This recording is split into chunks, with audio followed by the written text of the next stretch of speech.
Trying to save somebody and then failing is a terrible feeling. And it is, in fact, the feeling that Joel finds himself soaking in now, every day, because he's panicked that it's going to happen to him again.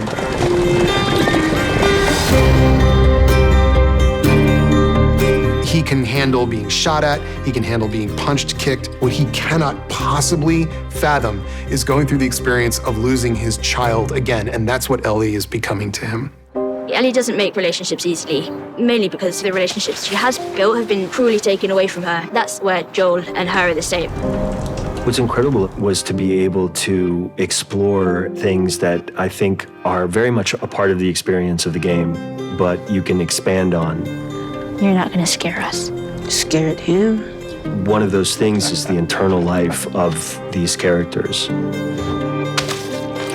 With the show, there was this addition of like, he's having a physical reaction to that. He can't breathe, his chest hurts. It's a combination of his age, but also all the events that have just happened. Are you dying? And his connection to Ellie. He's just so scared. And Ellie doesn't quite understand what's happening with him.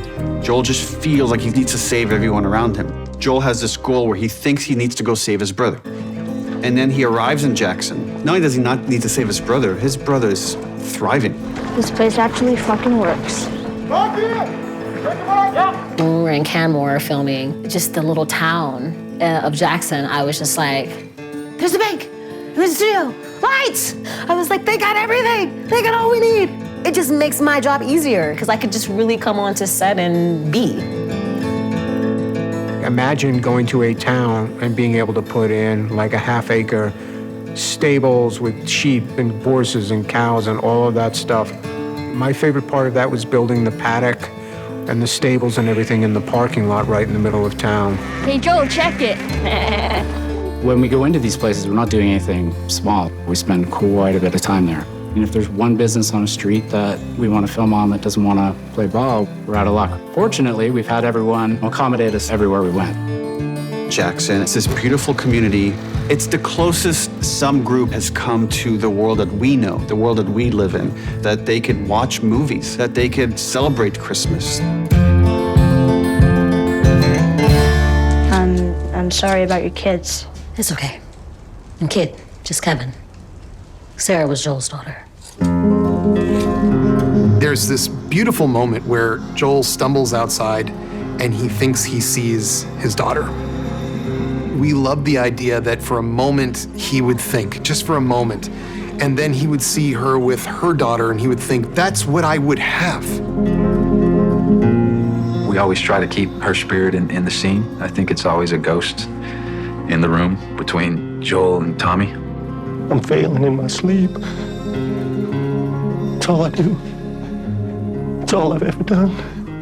It's failure. Anybody who's like grieving or who've lost a child, everybody goes through that path differently.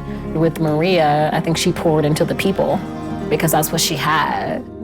And I think Joel kind of just imploded. Like, I just feel like he just went into himself. But it is different to see how Maria and Joel both handle those losses very, very, very, very differently. I've lost people too. You have no idea what loss is. And that scene is perhaps the most famous scene from the game. We did it almost exactly. We changed a few things here and there. The general execution of it was something that I thought was important we stick to exactly.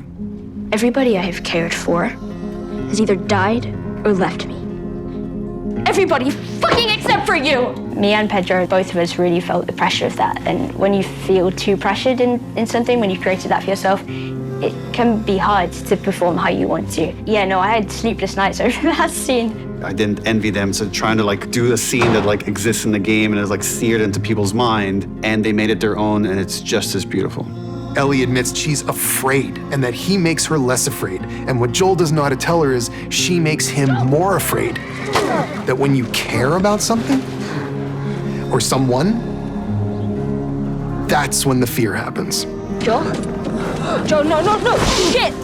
Ellie's biggest fear is definitely ending up alone. Joel, open your eyes. Open your eyes. I can't fucking do this without you. Please.